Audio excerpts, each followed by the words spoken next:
जय हिंद साथियों, स्वागत है आप सभी का आपके अपने YouTube channel AR study zone में। साथियों, अगर आप RRB, NTPC, group D, ALP या फिर रेलवे के किसी भी एग्जाम की तैयारी कर रहे हैं तो ये वीडियो आपके लिए बहुत ही हेल्पफुल होने वाली है। आज की हमारी वीडियो का टॉपिक है इंपॉर्टेंट आर्टिकल्स एंड जो भी पॉलिटी से क्वेश्चन आपकी परीक्षाओं में बनते हैं वो सभी हम इस वीडियो में कवर करने वाले। टोटल प्रश्नों की संख्या यहाँ पर आपकी 100 रहने वाली है और जितने भी प्रश्न पूछे गए साथियों रेलवे की विभिन्न परीक्षाओं में 2024 से 2026 तक अभी तक पूछे गए। तो चलिए आज की क्लास को हम स्टार्ट कर लेते हैं। आपको वीडियो को बिल्कुल भी स्किप नहीं करना है और वीडियो को लाइक कर दीजिए। चलिए आज की क्लास हम स्टार्ट करते हैं। आपका पहला प्रश्न यहाँ पर होने वाला है, भारतीय संविधान के किस अनुच्छेद के तहत लोकसभा में अनुसूचित जातियों और जनजातियों के सीटों का आरक्षण का प्रावधान है? तो यहाँ पर आपका राइट ऑप्शन होगा अनुच्छेद 330। अनुच्छेद 330 के तहत लोकसभा में अनुसूचित जातियों एससी और अनुसूचित जनजातियों एसटी के लिए सीटों के आरक्षण का प्रावधान किया गया है। वहीं अनुच्छेद 332 राज्य विधानसभाओं में आरक्षण से संबंधित है। ये भी आपके आरआरबी, एनटीपीसी, सीबीटी 2 में 2024 का पूछा गया प्रश्न है। आपका अगला प्रश्न है प्रश्न नंबर 2, भारतीय संविधान का कौन सा भाग केंद्र राज्य वित्तीय संबंधों से संबंधित है? तो यहां पर आपका राइट ऑप्शन होगा ऑप्शन सी, भाग 12 जो है केंद्र राज्य वित्तीय संबंधों से संबंधित है। आपका अगला प्रश्न होने वाला है साथियों यहाँ पे प्रश्न नंबर 3, भारतीय संविधान की प्रस्तावना में न्याय शब्द को किस देश के संविधान से लिया गया है? ये भी आपके आरपीएफ एसआई 2024 का पूछा गया प्रश्न है।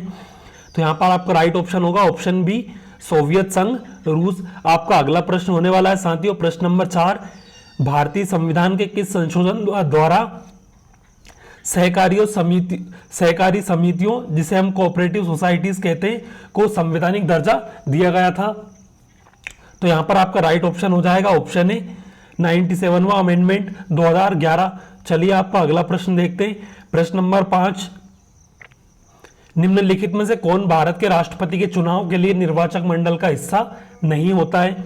यहां पर आपको 4 ऑप्शन दिए, इनमें से आपको सही बताना है। संसद के दोनों सदनों के निर्वाचित सदस्य, राज्य की विधानसभाओं के निर्वाचित सदस्य, दिल्ली और पुडुचेरी के निर्वाचित सदस्य, राज्य विधान परिषदों के निर्वाचित सदस्य। तो यहाँ पर आपका राइट ऑप्शन होने वाला है वो है ऑप्शन डी, राज्य विधान परिषदों के निर्वाचित सदस्य जो है राष्ट्रपति के चुनाव के लिए निर्वाचक मंडल का हिस्सा नहीं होते। चलिए आपका अगला प्रश्न देखते हैं प्रश्न नंबर 6, भारतीय संविधान की किस अनुसूची में दल बदल विरोधी कानून जिसे हम एंटी डिफेशन लॉ कहते हैं उसका प्रावधान है? तो यहाँ पर दल विरोधी कानून का जो है वो ऑप्शन सी 10वीं अनुसूची में प्रावधान है। आपका अगला प्रश्न देखते हैं साथियों, बेसिक इंफॉर्मेशन देख लेते हैं इसकी। 10वीं अनुसूची को जो है 52वें कॉन्स्टिट्यूशनल अमेंडमेंट 1985 द्वारा जोड़ा गया था। यह दल बदल के आधार पर संसद और राज्य विधानसभाओं के सदस्यों की अयोग्यता से संबंधित है। आपका अगला प्रश्न होने वाला है प्रश्न नंबर 7, भारत के महान्यायवादी जिसे हम अटॉर्नी जनरल भी कहते हैं, अटॉर्नी जनरल की नियुक्ति जो है किसके द्वारा की जाती है? तो अटॉर्नी जनरल की नियुक्ति है जो साथियों वो की जाती है भारत के राष्ट्रपति जी के द्वारा। चलिए आपका अगला प्रश्न देखते हैं और इससे संबंधित आर्टिकल भी आपको याद रखना है। अटॉर्नी जनरल से संबंधित आर्टिकल 76 के तहत राष्ट्रपति जो भारत के महान्यायवादी की नियुक्ति करते हैं। चलिए आपका अगला प्रश्न देखते हैं प्रश्न नंबर 8, राष्ट्रीय विकास परिषद नेशनल डेवलपमेंट काउंसिल एनडीसी की स्थापना किस वर्ष की गई थी? तो ये की गई थी आपके 1952 में। राष्ट्रीय विकास परिषद का गठन 6 अगस्त 1952 को किया गया था। ये भी आपको ध्यान रखना है, यह एक गैर संवैधानिक निकाय है। चलिए, जिसके अध्यक्ष जो होते हैं प्रधानमंत्री होते हैं और सभी राज्यों के मुख्यमंत्री जो है इसके सदस्य होते हैं। आपका अगला प्रश्न है, संसद के 2 सत्रों के बीच अधिकतम कितना अंतराल गैप हो सकता है? तो संसद के दोनों सदनों के बीच जो है अधिकतम अंतराल साथियों 6 मंथ का हो सकता है। चलिए अगला प्रश्न देखते हैं प्रश्न नंबर 10, भारतीय संविधान के किस अनुच्छेद में समान नागरिक संहिता यानी कि यूनिफॉर्म सिविल कोड का उल्लेख है? तो यूनिफॉर्म सिविल कोड का उल्लेख जो है साथियों वो है ऑप्शन बी, अनुच्छेद 44 में है।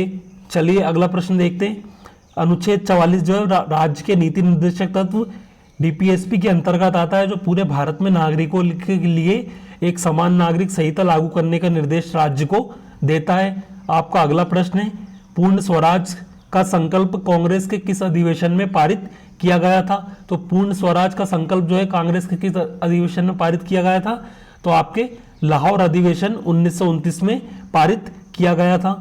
1929 के ऐतिहासिक लाहौर अधिवेशन में जवाहरलाल नेहरू की अध्यक्षता में पूर्ण स्वराज का प्रस्ताव पारित किया गया था और 26 जनवरी 1930 को जो है पहला स्वतंत्रता दिवस मनाया गया था। चलिए अगला प्रश्न देखते हैं। यह आपके आरआरबी ग्रुप डी का पूछा गया 2024 का प्रश्न है। स्वतंत्र भारत के प्रथम कानून मंत्री कौन थे? तो स्वतंत्र भारत के प्रथम कानून मंत्री थे doctor B R Ambedkar. Doctor B R Ambedkar स्वतंत्र भारत के पहले कानून और न्याय मंत्री थे। वह संविधान की प्रारूप समिति के भी अध्यक्ष थे। आपका अगला प्रश्न है प्रश्न नंबर 13। राज्यसभा के सदस्य का कार्यकाल कितने वर्ष का होता है? तो राज्यसभा के सदस्य का कार्यकाल जो होता है 6 वर्ष का होता है। राज्यसभा जो एक स्थायी सदन है और राज्यसभा कभी भंग नहीं होती, लेकिन इसके सदस्यों का कार्यकाल 6 वर्ष का होता है। इसके 1/3 सदस्य जो होते हैं साथियों वो प्रत्येक 2 वर्ष में सेवानिवृत्त हो जाते हैं। आपका अगला प्रश्न है प्रश्न नंबर 14। भारतीय संविधान की किस अनुसूची में राज्यों और केंद्र शासित प्रदेश की सूची और उनकी सीमाओं का उल्लेख है? तो यहाँ पर पहली अनुसूची में भारत के राज्यों और संघ राज्य क्षेत्रों के नाम और उनकी क्षेत्रीय अधिकार या क्षेत्र का विवरण भी शामिल है। आपका अगला प्रश्न है उच्च न्यायालय के न्यायाधीशों की सेवानिवृत्ति आयु कितनी होती है? तो हाईकोर्ट के न्यायाधीशों की सेवानिवृत्ति की आयु जो होती है साथियों वो होती है 62 वर्ष। उच्च न्यायालय के न्यायाधीश 62 वर्ष की आयु तक अपने पद पर बने रह सकते हैं, जबकि सर्वोच्च न्यायालय जिसे हम सुप्रीम कोर्ट कहते हैं उनके लिए यह सीमा वर्ष जो है 65 वर्ष है। प्रश्न नंबर 16। संविधान सभा ने राष्ट्रीय ध्वज को कब अपनाया था? तो संविधान सभा ने जो है राष्ट्रीय ध्वज को 22 जुलाई 1947 को अपनाया था। ऑप्शन है आपका राइट होगा। चलिए आपका अगला प्रश्न देख लेते हैं। पहले इसकी बेसिक इंफॉर्मेशन देख लेते हैं। भारतीय संविधान सभा ने स्वतंत्रता से ठीक पहले 22 जुलाई 1947 को आयोजित अपनी बैठक में राष्ट्रीय ध्वज को अपनाया था और इसके वास्तुकार जो थे साथियों वो थे पिंगली वेंकैया। आपका अगला प्रश्न है राज्यपाल को पद की शपथ कौन दिलाता है? तो राज्यपाल को पद की शपथ जो है संबंधित राज्य के उच्च न्यायालय का मुख्य न्यायाधीश दिलाता है। ऑप्शन सी आपका राइट होगा। आपका अगला प्रश्न है साथियों मौलिक अधिकारों के प्रवर्तन के लिए सुप्रीम कोर्ट किस अनुच्छेद के तहत रिट जारी कर सकता है?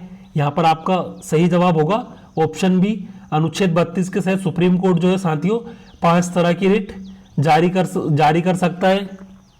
चलिए आपका अगला प्रश्न देखते हैं, साथ में इसकी बेसिक इंफॉर्मेशन भी देख लेते हैं। अनुच्छेद 32 जिसे हम संवैधानिक उपचारों का अधिकार भी कहते हैं, इसके तहत सुप्रीम कोर्ट 5 तरह की रिट जारी कर सकता है। डॉक्टर अंबेडकर ने इसे संविधान की आत्मा और हृदय कहा था। हाई कोर्ट जो है अनुच्छेद 226 के तहत रिट जारी करता है। चलिए आपका अगला प्रश्न देखते हैं। प्रश्न नंबर 19। सरकारी आयोग का गठन निम्नलिखित में से किसके अध्ययन के लिए किया गया था? तो सरकारी आयोग का गठन जो है साथियों केंद्र और राज्य संबंध के अध्ययन के लिए किया गया था। आपका अगला प्रश्न होने वाला है साथियों प्रश्न नंबर 20।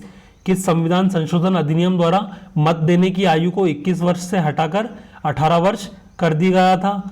तो यहाँ पर आपका राइट ऑप्शन होगा वोट देने की आयु जो है 21 वर्ष से 18 वर्ष। कौन सा अमेंडमेंट था? तो 61वां अमेंडमेंट था। यहाँ पर आपका 1989 द्वारा लोकसभा तथा राज्य विधानसभा के चुनावों में मतदान की आयु को 21 वर्ष से हटाकर 18 वर्ष कर दिया था। प्रश्न नंबर 21। संविधान के किस भाग में मौलिक अधिकारों का वर्णन है? तो मौलिक अधिकारों का वर्णन है संविधान के भाग 3 में और अनुच्छेद है आपके होने वाले हैं अनुच्छेद 12 से 35। चलिए अगला प्रश्न देखते हैं। भाग 3 को जो है हम भारत का मैग्ना कार्टा भी कहते हैं, जिसमें 12 से 35 तक आपके मौलिक अधिकार शामिल है। आपका अगला प्रश्न है प्रश्न नंबर 22। भारतीय संविधान में संशोधन की प्रक्रिया किस अनुच्छेद में दी गई है? अनुच्छेद 368 के द्वारा साथियों जो है आपके संविधान की प्रक्रिया अनुच्छेद 368 के तहत दी गई है और यह दक्षिण अफ्रीका से लिया गया है। साथियों अगर आपने वीडियो को लाइक नहीं किया है तो वीडियो को लाइक कर दीजिए और चैनल को सब्सक्राइब करना ना भूले। अगर कोई आपका डाउट हो या फिर नेक्स्ट वीडियो किस टॉपिक पे चाहिए तो आप कमेंट बॉक्स में बता सकते हैं। प्रश्न नंबर 23, भारत की राजभाषा ऑफिशियल लैंग्वेज से संबंधित प्रावधान किस भाग में है?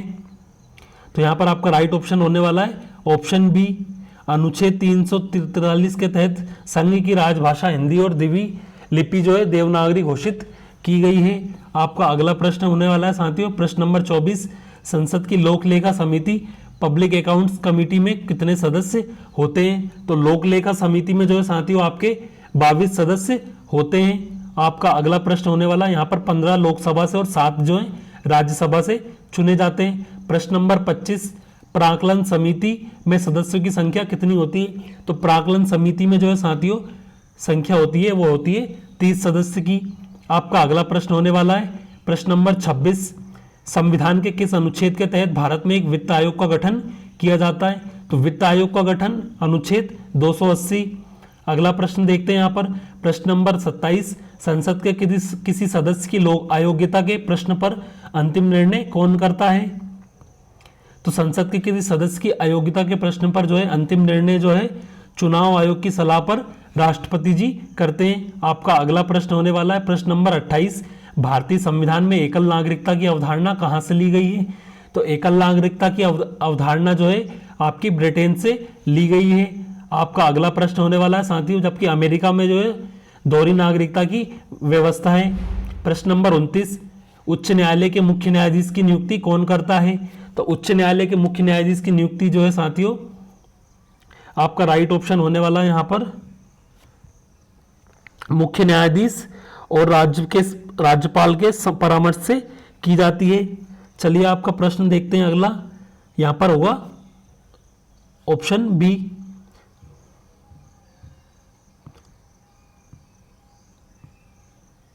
आपका अगला प्रश्न होने वाला है प्रश्न नंबर 30, सर्वोच्च न्यायालय के मुख्य न्यायाधीश का वेतन किस निधि से दिया जाता है? यहां पर आपका राइट ऑप्शन होने वाला है ऑप्शन बी, भारत की संचित निधि से।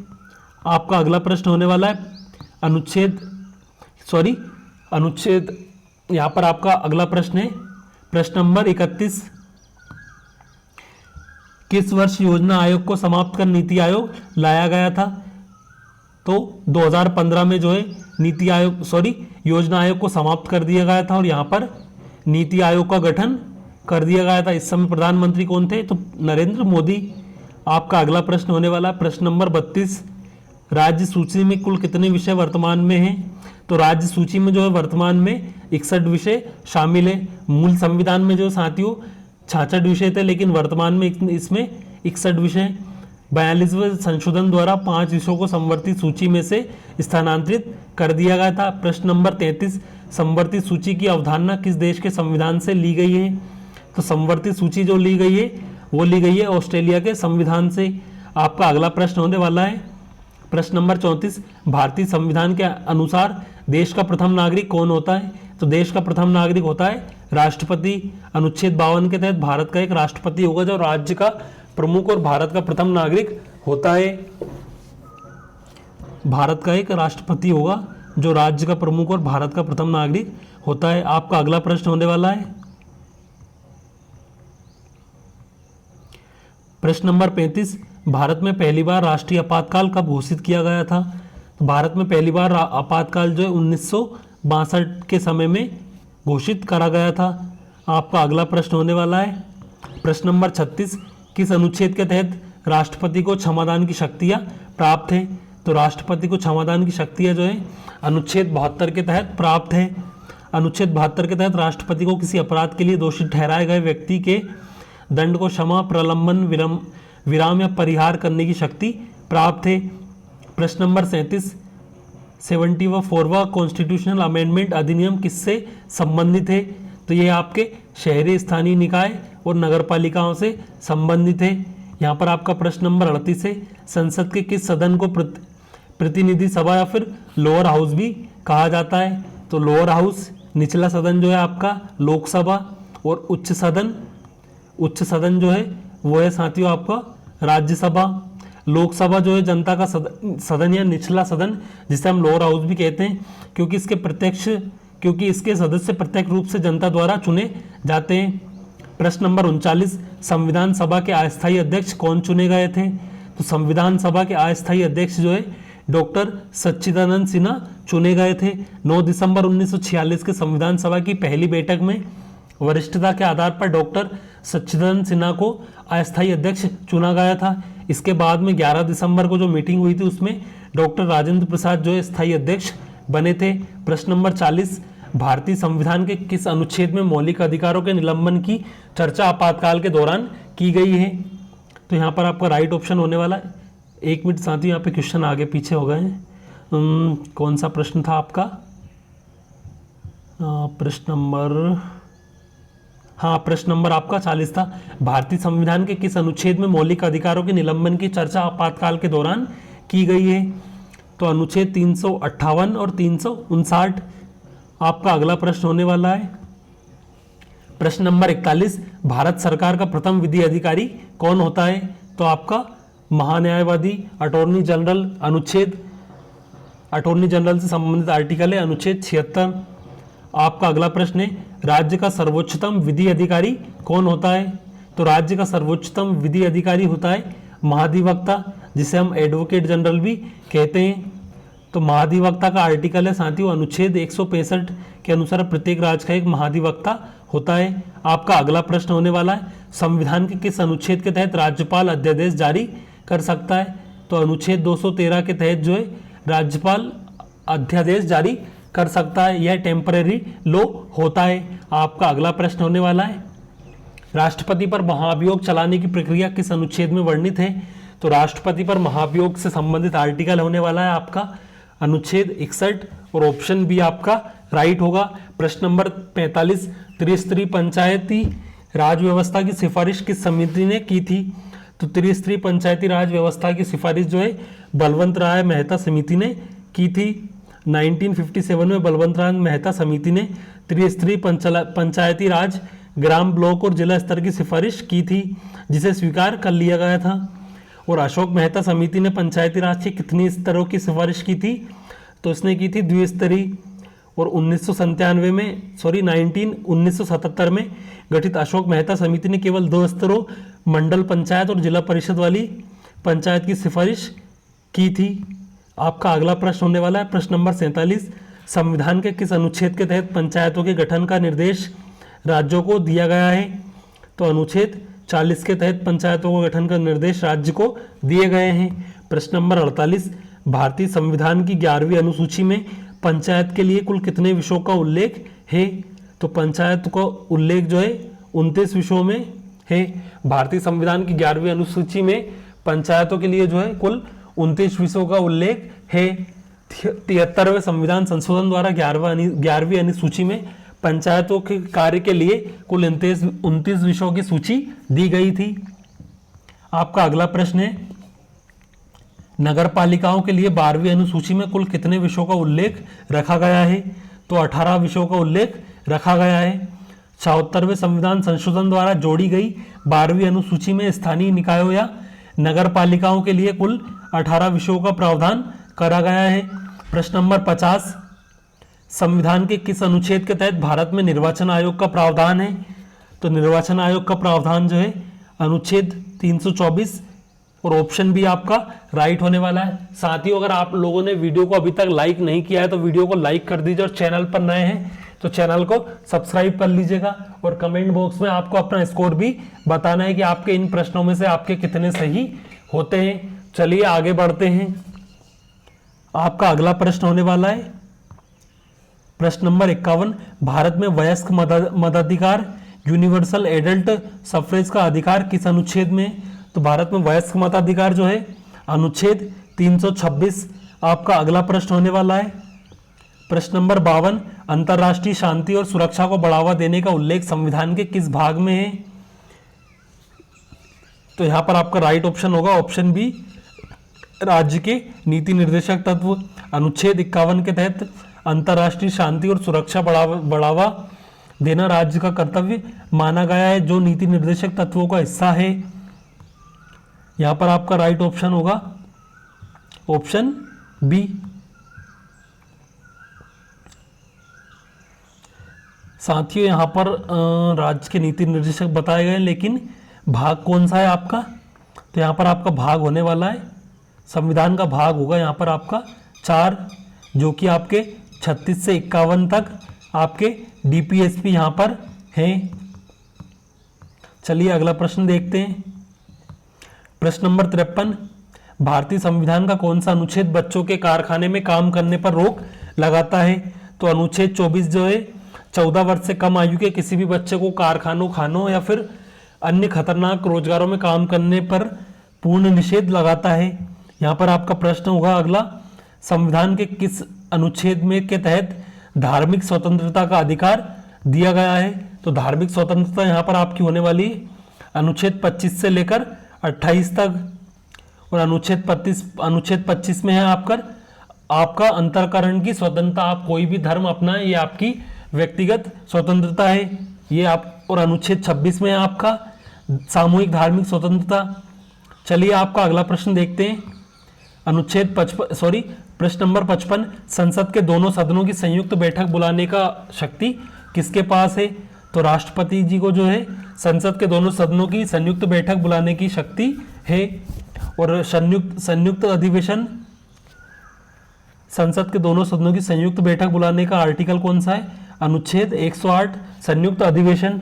चलिए आपका अगला प्रश्न है प्रश्न नंबर 56, भारतीय संविधान का कौन सा अनुच्छेद कानून के समक्ष समानता, इक्वलिटी बिफोर लॉ से संबंधित है?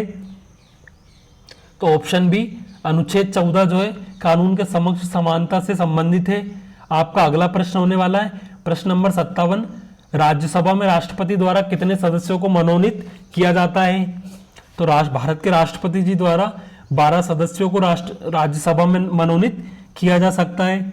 अनुच्छेद 80 के तहत राष्ट्रपति राज्यसभा में साहित्य, विज्ञान, कला और समाज सेवा के क्षेत्र में विशेष ज्ञान या फिर अनुभव रखने वाले 12 व्यक्तियों को मनोनीत करते हैं। यहाँ पर आपका अगला प्रश्न होने वाला है प्रश्न नंबर 58, भारतीय संविधान में न्यायिक पुनरावलोकन, जिसे हम जुडिशियली रिव्यू की शक्ति किस देश से ली गई है? तो न्यायिक पुनरावलोकन की शक्ति जो है आपके अमेरिका से ली गई है। यहाँ पर आपका राइट ऑप्शन हो जाएगा ऑप्शन बी अमेरिका। प्रश्न नंबर 59, राज्य के नीति निर्देशक तत्व डीपीएसपी का सिद्धांत किस देश के संविधान से लिया गया है? तो डीपीएसपी आपका लिया गया है आयरलैंड के संविधान से।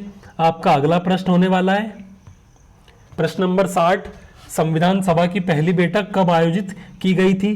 तो संविधान सभा की पहली बैठक जो है 9 दिसंबर 1946 में आयोजित की गई थी दिल्ली के सेंट्रल हॉल में, जिसका मुस्लिम लीग ने बहिष्कार करा था। प्रश्न नंबर 61, संविधान सभा में उद्देश्य प्रस्ताव किसने प्रस्तुत किया था?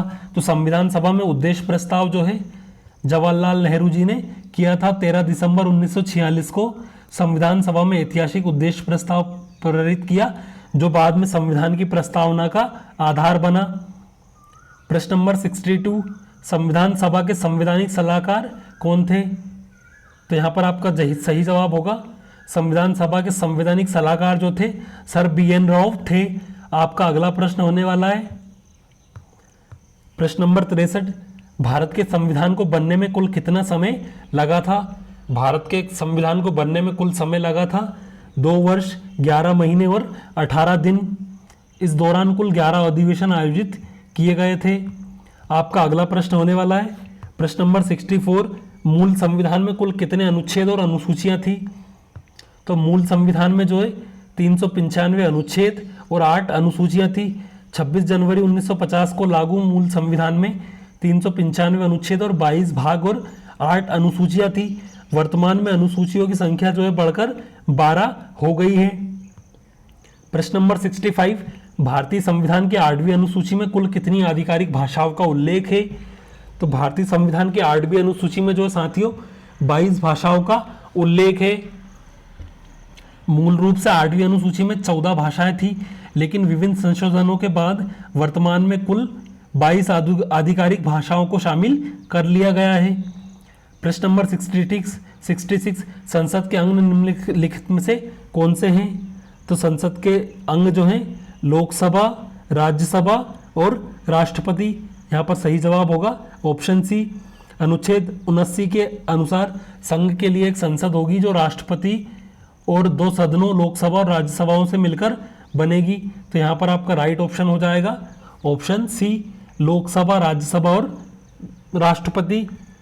आपका अगला प्रश्न होने वाला है क्वेश्चन नंबर 67, लोकसभा का कार्यकाल सामान्यतः कितने वर्ष का होता है? तो लोकसभा का कार्यकाल जो है सामान्यतः 5 वर्ष का होता है। चलिए आपका अगला प्रश्न देखते हैं। प्रश्न नंबर 68, भारत में योजना आयोग की स्थापना किस वर्ष की गई थी? योजना आयोग की स्थापना जो है 1950 में की गई थी। आपका अगला प्रश्न होने वाला है प्रश्न नंबर 69, अंतर्राज्यीय परिषद इंटर स्टेट काउंसिल का गठन किस अनुच्छेद के तहत किया जाता है? तो अंतर्राज्यीय परिषद जो है आपका राइट ऑप्शन होगा ऑप्शन बी, अनुच्छेद 263 के तहत किया जाता है। आपका अगला प्रश्न होने वाला है प्रश्न नंबर 70, किस अनुच्छेद के तहत प्राण एवं दैहिक स्वतंत्रता का प्रावधान किया गया है? तो यहां पर आपका सही जवाब होगा प्राण एवं दैहिक स्वतंत्रता का संरक्षण जो है अनुच्छेद 21 से है। अनुच्छेद 21 गारंटी देता है कि किसी भी व्यक्ति को उसके प्राण या दैहिक स्वतंत्रता से विधि द्वारा स्थापित प्रक्रिया के अनुसार ही वंचित किया जाएगा, अन्यथा नहीं किया जाएगा। आपका अगला प्रश्न होने वाला है यहाँ पर प्रश्न नंबर 71, भारत के मुख्य चुनाव आयुक्त चीफ इलेक्शन कमीशन का कार्यकाल कितने वर्ष का होता है? 6 वर्ष या फिर 65 वर्ष की आयु?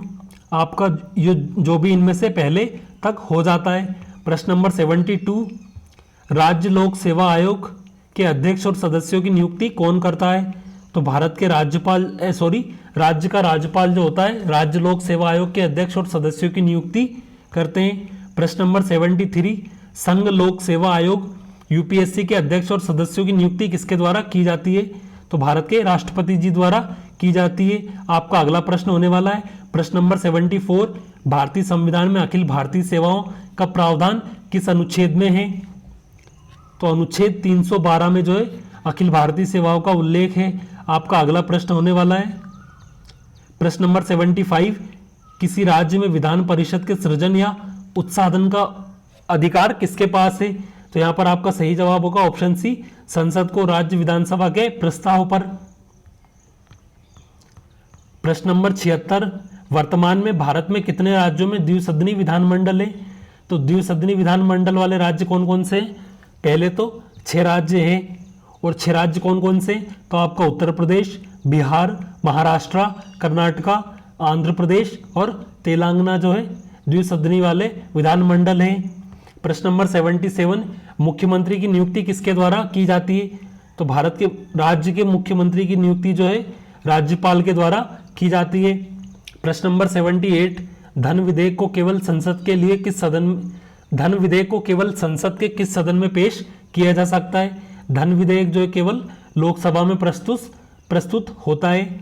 अनुच्छेद 109 के अनुसार धन विधेयक को राज्यसभा में पेश नहीं किया जा सकता।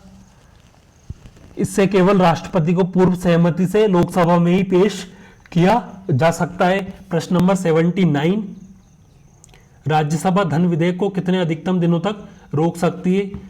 तो सही जवाब होगा ऑप्शन ए 14। 1 मिनट साथियों, यहां पर यह हट गया है क्वेश्चन।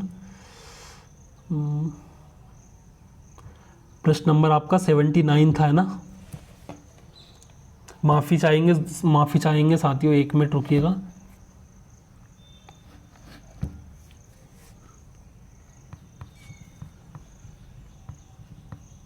एक मिनट साथियों, निकाल रहा हूं मैं क्वेश्चन नंबर था आपका 79।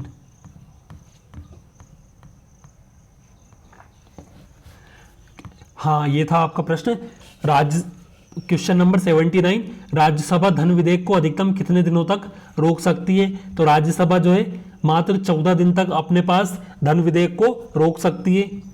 राज्यसभा को धन विधेयक के संबंध में बहुत सीमित अधिकार दिए गए हैं, वह इसे अधिकतम 14 दिनों तक रोक सकती है।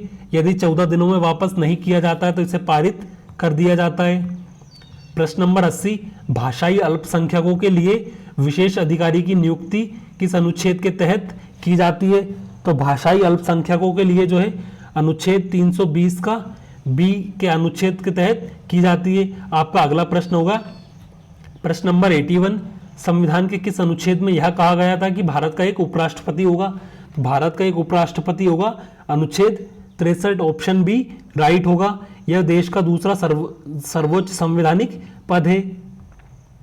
अनुच्छेद 82, राष्ट्रपति के चुनावी संबंधी विवादों का निपटारा कौन करता है? तो सर्वोच्च न्यायालय करता है। अनुच्छेद 71 के तहत राष्ट्रपति या उपराष्ट्रपति के चुनाव से जुड़े सभी विवादों की जांच जो है का फैसला केवल सर्वोच्च न्यायालय द्वारा किया जाता है। प्रश्न नंबर 83, भारत के प्रथम राष्ट्रपति डॉक्टर राजेंद्र प्रसाद का चुनाव किसके द्वारा किया गया था? तो संविधान सभा द्वारा किया गया था। आपका अगला प्रश्न होने वाला है प्रश्न नंबर 84, भारतीय संविधान का कौन सा अनुच्छेद बंदी प्रत्यक्षीकरण रिट से अप्रत्यक्ष रूप से संबंधित है? तो यहाँ पर आपका राइट ऑप्शन होगा ऑप्शन डी, अनुच्छेद 22 जो है बंदी प्रत्यक्षीकरण रिट से अप्रत्यक्ष रूप से संबंधित है। मनमानी गिरफ्तारी और नजरबंदी के खिलाफ संरक्षण प्रदान करता है जो बंदी प्रत्यक्षीकरण रिट की मूल भावना से गहराई से जुड़ा है। प्रश्न नंबर 85, संसद के विश्रांति काल में अध्यादेश प्रख्यापित करने की राष्ट्रपति की शक्ति किस अनुच्छेद में? तो अनुच्छेद 123 में है।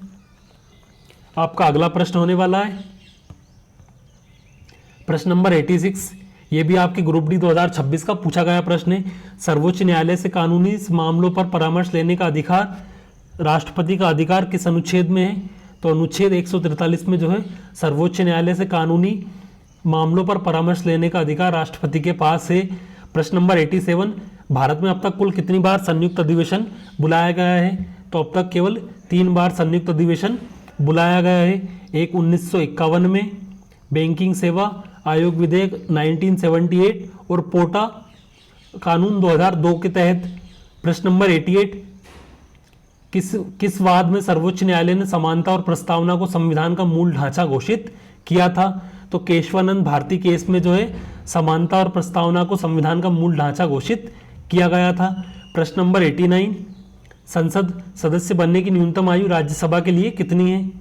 तो संसद का सदस्य बनने के लिए न्यूनतम राज्यसभा की आयु जो है वो है 30 वर्ष है, जबकि लोकसभा की 25 वर्ष है। भारत के राष्ट्रपति बनने के लिए न्यूनतम आयु सीमा, राष्ट्रपति बनने के लिए न्यूनतम सीमा जो है वो आपकी 35 वर्ष है। उपराष्ट्रपति और राज्यपाल के लिए भी जो है 35 वर्ष की सीमा रखी गई है। प्रश्न नंबर 91, लोकसभा की अधिकतम सदस्य संख्या कितनी निर्धारित की गई है? 550 निर्धारित लोकसभा की सदस्य संख्या की गई है। प्रश्न नंबर 92, राज्यसभा की अधिकतम निर्धारित संख्या कितनी है? राज्यसभा की जो है 250, ऑप्शन सी राइट होगा। प्रश्न नंबर 93, भारतीय संविधान का कौन सा अनुच्छेद कारखानों में बच्चों के नियोजन का प्रतिषेध करता है? अनुच्छेद 24, ऑप्शन डी राइट ऑप्शन होगा। अनुच्छेद 24 बाल श्रम निरोध कानून का आधार है, जिसके अनुसार 14 वर्ष से कम आयु वाले बच्चों का खतरनाक उद्योगों में नियोजन निषेध है। क्वेश्चन नंबर 94, संवैधानिक उपचारों का अधिकार किसके अंतर्गत आता है? तो ये आता है मौलिक अधिकारों के अंतर्गत आता है, ऑप्शन बी आपका राइट होगा।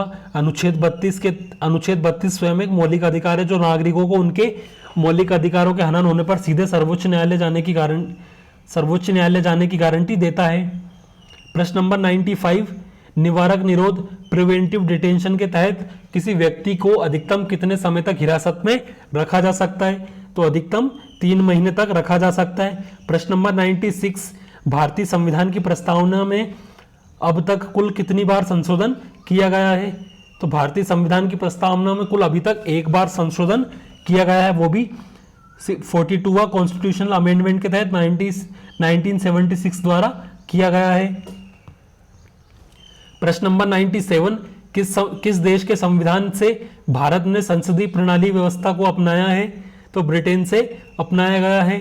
आपका प्रश्न नंबर है 98, राज्य लोक सेवा आयोग के सदस्यों को पद से हटाने की शक्ति किसके पास होती है? तो राज्य लोक सेवा आयोग के सदस्यों को पद से हटाने की शक्ति जो है भारत के राष्ट्रपति के पास होती है। प्रश्न नंबर 99, संसद के दोनों सदनों का सत्रावसान करने का अधिकार किसे है? तो राष्ट्रपति जी को यह अधिकार प्राप्त है। प्रश्न नंबर 100, उच्च न्यायालय के न्यायाधीशों का वेतन किस निधि से दिया जा सकता है? साथियों, आज का ये प्रश्न जो है आपका इन 100 प्रश्नों में से अंतिम प्रश्न है। आपको लास्ट में अपना स्कोर कमेंट करके बताना है कि आपके इन 100 प्रश्नों में से कितने सही जवाब हुए हैं। तो उच्च न्यायालय के न्यायाधीशों का वेतन जो है राज्य की संचित निधि से दिया जा सकता है। साथियों, आई होप आपको वीडियो पसंद आई हो। अगर वीडियो पसंद आई हो तो वीडियो को लाइक कर दीजिए और चैनल को सब्सक्राइब करना न भूलें। और कमेंट में कोई डाउट हो तो वो आप डाउट पूछ सकते हैं, और नेक्स्ट वीडियो किस टॉपिक पे चाहिए वो भी आप हमें बता सकते हैं। चलिए आज की क्लास को हम यहीं पर एंड करते हैं। जय हिंद, जय भारत।